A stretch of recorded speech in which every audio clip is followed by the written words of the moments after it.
Seja bem-vindo, muito bem-vinda ao nosso programa com a palavra saúde. O aumento da preocupação com a qualidade de vida está fazendo com que a nossa população tenha uma expectativa de vida ainda maior. Um levantamento feito pelo IBGE mostrou que a capital potiguar está no ranking das 20 cidades brasileiras com maior número de idosos, com 100 anos ou mais. E para falar sobre esse assunto, a gente conversa aqui no estúdio com Ângela Costa. Ela que é médica geriatra do Hospital Universitário Onofre Lopes. Doutora, seja muito bem-vinda ao nosso programa. Falar de idoso é algo que a senhora conhece muito bem, né?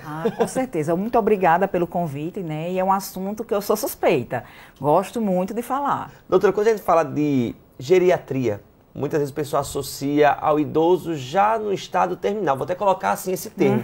Quando, na verdade, a busca pela geriatria tem que ser feita com certa antecedência. Explica pra gente um pouquinho sobre a importância de conhecer essa área.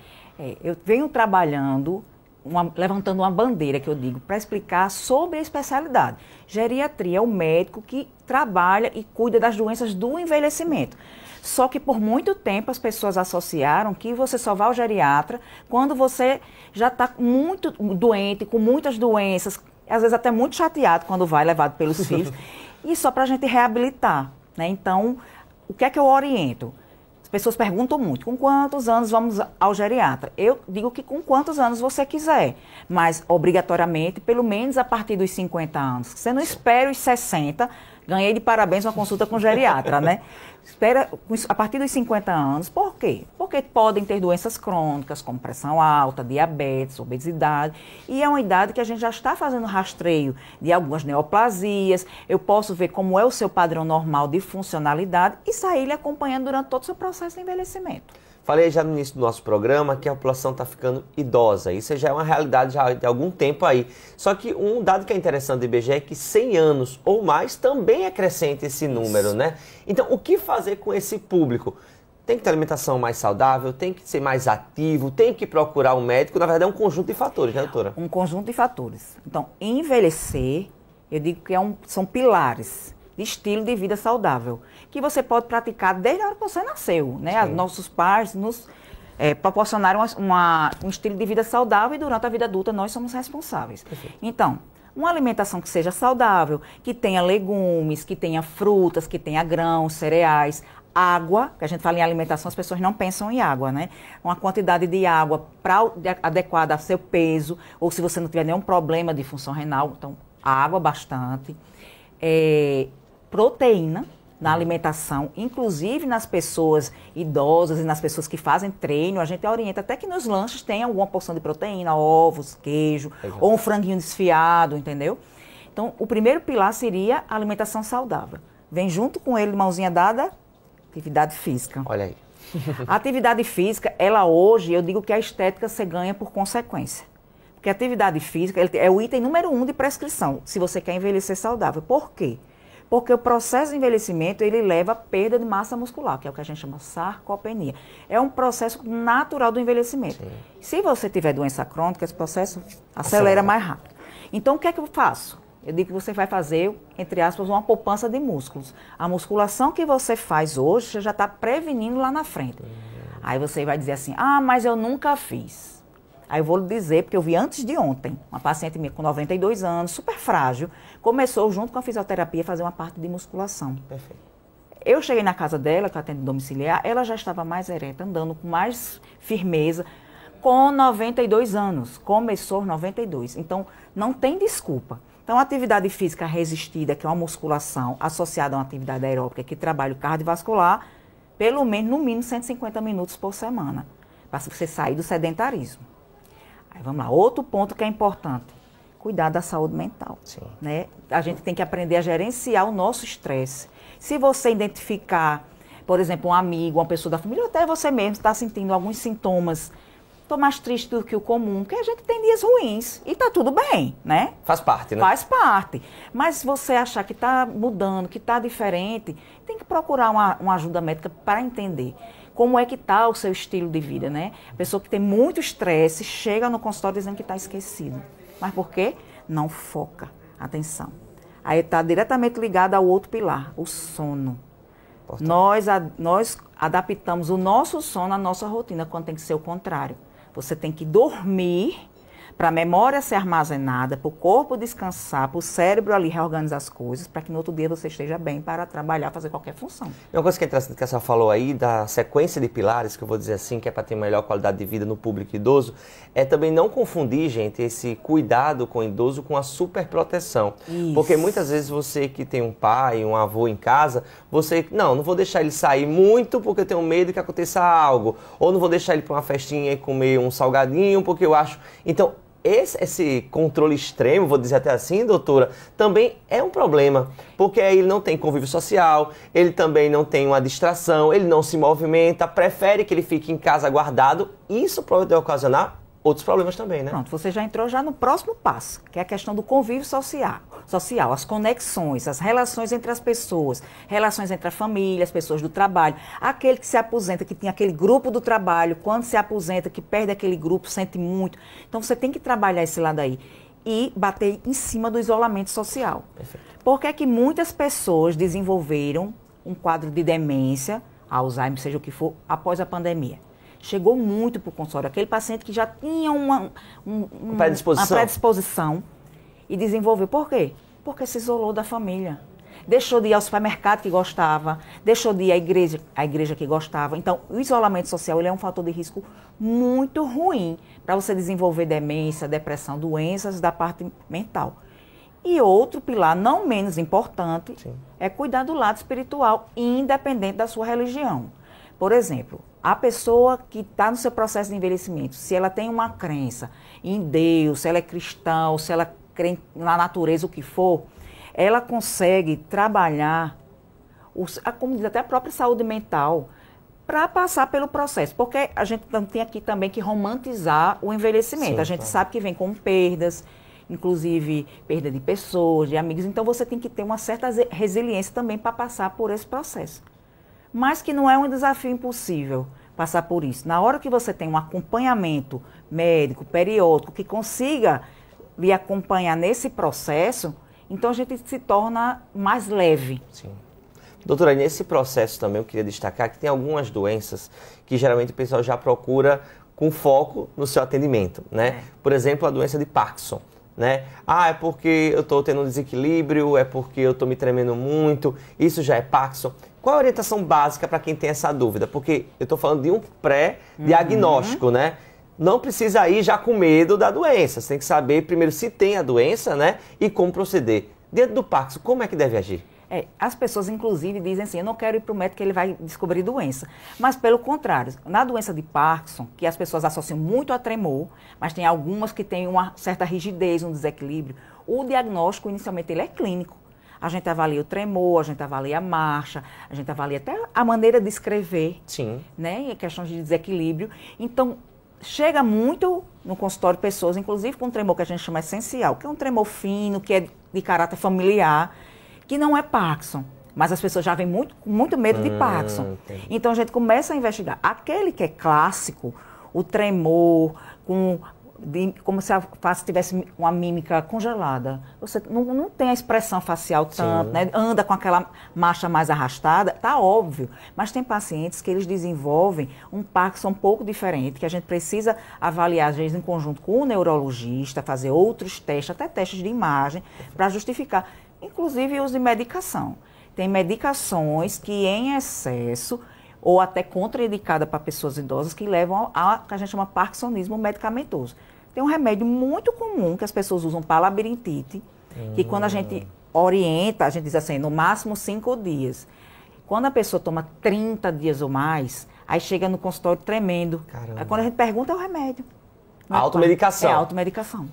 Inclusive, doutor, vou dar uma pausazinha aqui, porque falando sobre essa saúde do idoso que a gente comenta tanto, uma doença que preocupa muito, como falei, é o Parkinson, né? E uma doença que, na verdade, é degenerativa no sistema nervoso central, ela é crônica e progressiva. Então, quando o idoso recebe esse diagnóstico, muitos deles não sabem como agir. E para ajudar esse público, aqui em Natal tem uma associação que tem feito a diferença. Vamos conferir na reportagem. Os movimentos são lentos e ainda precisam de apoio. A cada novo exercício, seu James vai ganhando mais autonomia para lidar com a doença de Parkinson. Uma notícia que pegou a família de surpresa. James trabalhou a vida toda E quando parou, se aposentou, a gente começou a perceber alguns esquecimentos, alguns movimentos mais lentos. Aí começou a dizer, tá alguma coisa errada. Aí fomos atrás de neuro, fomos atrás de geriatra e realmente, há um ano atrás, ele foi diagnosticado com Parkinson com mobilidade reduzida, que é lentidão para tudo, para pensar, para comer, para falar. Depois do diagnóstico, veio a busca pelo tratamento. Na Associação Neuronutri, em Natal, ele encontrou acompanhamento multidisciplinar gratuito para lidar com as limitações impostas pela doença. O primeiro passo no sentido da gente promover um fortalecimento, uma melhor mobilidade, equilíbrio, a coordenação, até para as atividades do dia a dia. Muitos têm dificuldade de se vestir, de se alimentar, e é isso que a gente está tentando facilitar. A doença provoca dificuldades na locomoção, na fala e também na memória. Com apoio médico, o paciente consegue minimizar esses problemas e ter uma vida mais ativa. No momento a gente está com fisioterapia, fonoaudiologia, psicologia e nutrição. Mas a intenção é que se ainda tem um terapeuta ocupacional e um educador físico mais para frente. Aqui na associação a gente visando o Parkinson muito amplo. A voz, a fala, a cognição, disfagia, né, que a gente fala que é a dificuldade de deglutição, de engolir, porque, como eu falei, né, o enrijecimento das estruturas leva a essa dificuldade da resposta do cérebro chegar até a estrutura e aí deglutir e funcionar da forma correta. Dona Cleide também faz acompanhamento na associação toda semana. Quando o diagnóstico surgiu na sua vida, ela agiu rápido e buscou acompanhamento profissional. Hoje eu calcei meu sapato sozinha, meia, né? Eu já levanto o braço que eu não levantava. E assim vamos vivendo, né? Estou fazendo pilates também para complementar, eu faço hidroginástica no SESC. Tudo isso é desenvolvimento para a minha saúde, né? Atualmente o projeto conta com 16 pacientes atendidos. O número ainda é pequeno devido aos custos da entidade. Mas quem está em casa também pode ajudar através do programa Nota Potiguar do Governo do Estado. Basta se cadastrar no aplicativo, colocar a instituição como parceira e assim a cada nova compra que você realiza, uma parte do seu imposto vai para as atividades desenvolvidas por aqui. Toda ajuda é bem-vinda. Nós, com o título de utilidade pública estadual e municipal que nós adquirimos, nós vamos poder receber verba pública, que até agora não recebemos. Mas, assim, o Nota Potiguar, ele vai ajudar de uma forma constante. Quanto mais gente colocar o CPF na nota, mais ajuda vem. Para Dineide Bezerra, idealizadora da associação, toda ajuda é bem-vinda para poder ampliar o projeto. Hoje, a entidade funciona apenas com doações e tem uma grande lista de espera. Eu tinha expectativa de que seria bastante procurado, porque é um tratamento que nós oferecemos inteiramente gratuito e a doença de Parkinson é a segunda doença neurológica mais endêmica que nós temos. Ela só perde para o Alzheimer. Então, assim, eu sabia que tinha muitos pacientes necessitados e que a procura seria grande. Mas, assim, nós estamos conseguindo reduzir a fila de espera, e o nosso objetivo para esse ano é que nós não tenhamos fila de espera, que o paciente chegue aqui e ele seja atendido prontamente. Pois é, primeira coisa, parabéns para a turma aí da Associação Neuronutri, como eu falei na reportagem, é totalmente através de doações que ela se mantém. Então, se você quer ajudar de alguma forma ou é algum profissional da área, vai lá nas redes sociais da Associação Neuronutri, que o pessoal vai lhe atender da melhor maneira possível. Ou se não, você que está em casa, não precisa ter ninguém da família com o Parkinson, pode adotar lá a Nota Potiguar, colocar como parceira e uma parte do seu imposto vai ajudar a instituição. Eu vou falar aqui com a doutora, porque quando fala de Parkinson, bate o medo. Você viu aí na reportagem, doutora, que o personagem, né, o paciente, ele era super ativo, e depois que se aposentou, começou a surgir. Não é porque você se aposentou que vai surgir a doença, mas tem que se preparar caso aconteça, né?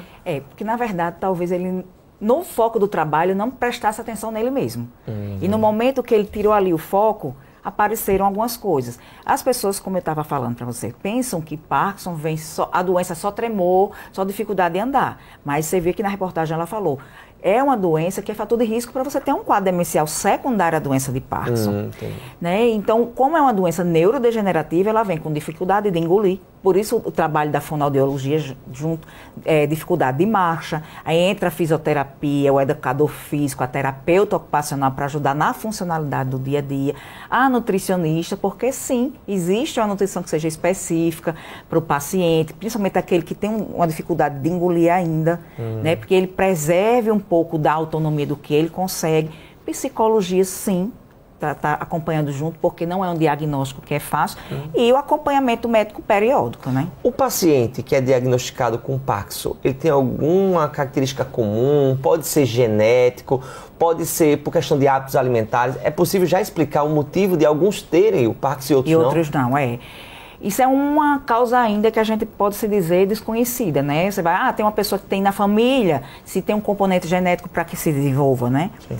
Mas o que chama mais atenção mesmo, que as pessoas mesmo associam ao Parkinson, é a questão do tremor. Certo. Mas tem pacientes, como eu estou dizendo, que o sintoma do Parkinson foi a rigidez no movimento. Certo. Aí a gente vai investigar até fechar realmente um diagnóstico correto. A gente colocou aí, só reforçando, não tem uma cura para essa doença. Mas tem controle. Existem medicações que podem ajudar nos tremores.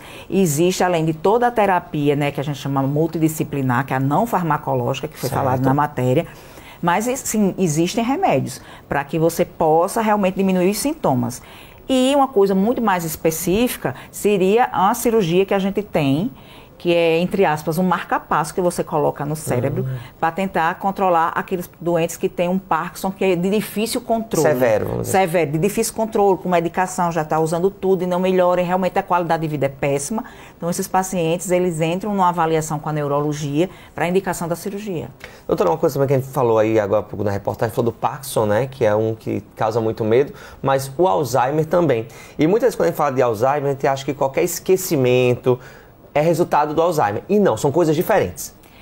São coisas diferentes. São doenças neurodegenerativas, mas elas são diferentes. Porque o Parkinson, ele é uma doença, um distúrbio do movimento. Certo. Mas é neurodegenerativo de caráter crônico e progressivo, como mesmo você falou. Sim. A doença de Alzheimer, ela evolui com um quadro demencial, e ela inicia e depois de alguns anos ela começa o quadro demencial. Só que a gente não tem como fazer um diagnóstico retroativo. Hoje já existem linhas de pesquisa com exames de líquido, perfil genético, o que for, para aqueles que têm um componente genético, que geralmente são os pacientes mais jovens. Quando você vê um quadro demencial depois de 80 anos, provavelmente o componente genético não foi aí. Foi do estilo de vida. Aí você diz assim, mas eu conheço uma pessoa que estudou muito, com doutorado, tudo, tem uma reserva cognitiva boa e desenvolveu a doença. Realmente, se ela não tivesse feito isso, talvez a doença avançasse muito mais rápido. Porque a escolaridade, o estudo, manter a mente ativa, ela protege. As pessoas falam muito, a palavra cruzada está muito associada. Palavra cruzada, ela é uma atividade sim, mas que você possa fazer também algumas outras atividades que estimulem o cérebro, como uma reabilitação que a gente chama cognitiva. Então, a doença de Alzheimer, ela é a mais medrosa, como eu digo, entre aspas, para todo mundo. Por quê? Porque não é uma doença só do paciente. Eu digo que é uma doença que é da família. Porque aquele familiar que vai esquecer de você, eu escuto muito dos pacientes, eles falam como se estivesse vivendo um luto em vida. Sim. Então, é uma doença, porque a doente de Parkinson, ele ainda tem uma cognição boa. Se ele desenvolver um quadro mais de cognitivo mais grave, frente, né? Mais grave, mas demora um pouco. Mas a doença de Alzheimer, ela começando, ela vai evoluir de forma progressiva, né? Então, é uma doença que vem com um estigma muito grande. E muitas vezes, pessoal, você falou muito bem aí, doutor, em relação à questão do avançar da idade, né? Então, o esquecer é normal. Inclusive, pra gente é normal o esquecimento. Agora, você tem que ter o cuidado, dar atenção com aquele esquecimento. E por isso que o acompanhamento médico é necessário, né? Exatamente, para poder a gente pegar, existem testes que a gente faz em consultório para fazer uma triagem daqueles pacientes que têm suspeita, né, que chega todo muito esquecida, mas quando você vai ver, às vezes é uma depressão, às vezes é uma ansiedade generalizada, às vezes é só porque a pessoa não para, pronto, eu estou aqui conversando com você, eu estou prestando atenção no que você está falando. Mas tem gente que está aqui aí, a cabeça está pensando na lista do supermercado, no filho que vai buscar na escola, não sei o quê. Entendeu? Então a pessoa realmente não foca. Então como é que eu vou me lembrar o que é que vai ser com você se eu não estou prestando atenção no que eu estou fazendo? Então quando os pacientes mais jovens chegam procurando, a gente vai ver isso aí, para descartar que sejam depressões, inclusive em pacientes mais velhos. Pode abrir um quadro de depressão com sintomas cognitivos? Pode. Uma depressão maior pode abrir. E quando a gente trata a depressão, melhora o esquecimento. Mas aí tem que ser acompanhado sempre, né? Então, a gente faz testes de rastreio. Quando o teste fica muito em dúvida, a gente faz a avaliação neuropsicológica. O neuropsicólogo faz uma sequência de testes mais específicos, são eles quem fazem. E a gente faz exame de imagem. Por quê? Porque o exame de imagem não é que ele vai ver que a sua memória está atrofiada. Sim. Aparece. Mas a gente quer descartar outras causas. Um tumor, um acúmulo de líquido na cabeça, que a gente chama de hidrocefalia de pressão normal, que dá esquecimento, dá desequilíbrio. Então, a gente pode colocar uma válvula de derivação e melhorar um pouco esses sintomas. Então, a gente faz para descartar. Perfeito. Doutora, uma coisa que o pessoal gosta muito de saber é que se todo esse acompanhamento, seja no Parkinson ou no Alzheimer, tem que ter medicação. Ah, porque eu já tomo medicação para diabetes, medicação para pressão alta. Tudo é a base de medicação ou existem alternativas para que esse uso não seja tão frequente nesse tratamento? Hoje, no caso do Parkinson, tem a medicação junto com o tratamento não farmacológico, que é o acompanhamento da equipe multiprofissional. Perfeito. Na doença de Alzheimer, na verdade, nos sintomas prévios antes, né, que existe o declínio cognitivo, que chama subjetivo. O paciente percebe que está esquecido, mas não é demência. Não existe medicação para isso. O que a gente manda? Cuidar do estilo de vida, fazer atividade física, ficar ativo e acompanha. Antes da demência de Alzheimer, aparece o que a gente chama de transtorno cognitivo leve. É o quê? É aquela pessoa que é esquecida, repete as coisas, mas funcionalmente ele ainda é independente. Perfeito. Mas nesse caso ainda não existe evidência científica de você tratar. Então a gente fica monitorando esse paciente. Se ele converter, porque até 10% das pessoas convertem no tempo depois, aí você entra com medicação para tentar estacionar o avanço da doença. Ele não vai recuperar o que perdeu. Infelizmente ainda não, a gente não tem esse tipo de medicação, porque a doença de Alzheimer, eu digo que é um acúmulo de uma sujeirinha no cérebro, né? Um acúmulo de proteínas que o cérebro não consegue mais digerir e ela fica ali, inflamando o cérebro. Então, essas medicações, elas existem para parar e tentar diminuir o avanço. Tem pacientes que fazem 12 anos que eu acompanho e ainda assim são esquecidos, mas ainda caminham, interagem com a família e tudo. E tem os pacientes que evoluem mais rápido, que passa cada pessoa é uma pessoa. Doutor, nosso papo está muito bom, viu? Mas vou ter que encerrar o nosso programa. E como o nosso programa está chegando ao fim, eu queria que a senhora só reforçasse com o pessoal de casa, já que a senhora trabalha lá no ALCA, Hospital Universitário Nova Lopes, como é que funciona lá? Se existe algum projeto, algum tipo de encaminhamento? Como é que funciona esse acompanhamento da geriatria lá no hospital? Pronto, o acompanhamento da geriatria vem pela unidade básica de saúde, né? Chega pra gente, não existe nenhuma restrição, apenas que seja maiores de 60 anos, né? E vem encaminhado do posto de saúde. No caso da doença de Parkinson, eu sei que eles têm um ambulatório específico de distúrbios do movimento, mas que a pessoa entra pela neurologia geral e depois é encaminhado para um ambulatório específico. Perfeito, bom demais. Doutora Ângela Costa, ela que é geriatra do Hospital Universitário Nova Lopes, obrigado pela sua presença. Obrigada. E para você que ficou com a gente até agora, um conselho. Cuide, acompanhe, escute o idoso. A população está ficando mais velha e o nosso cuidado com nossos pais, avós, bisavós, se tiver, deve ser redobrado. Às vezes a gente pode até parecer difícil, né, cansativo lidar com isso, mas é necessário. E você que é idoso, a única dica que eu dou é se cuide. Vá ao médico, se alimente bem e tenha uma vida mais ativa. Só assim você vai poder lidar melhor com essas doenças que podem surgir ou não com o seu desenvolvimento aí pra frente. Afinal, a nossa população está ficando mais idosa e esse é um caminho que todo mundo vai seguir. Não adianta fugir. Então, até você, para você que está assistindo, muito obrigado pela companhia e até o nosso próximo programa com a Palavra Saúde. Até mais.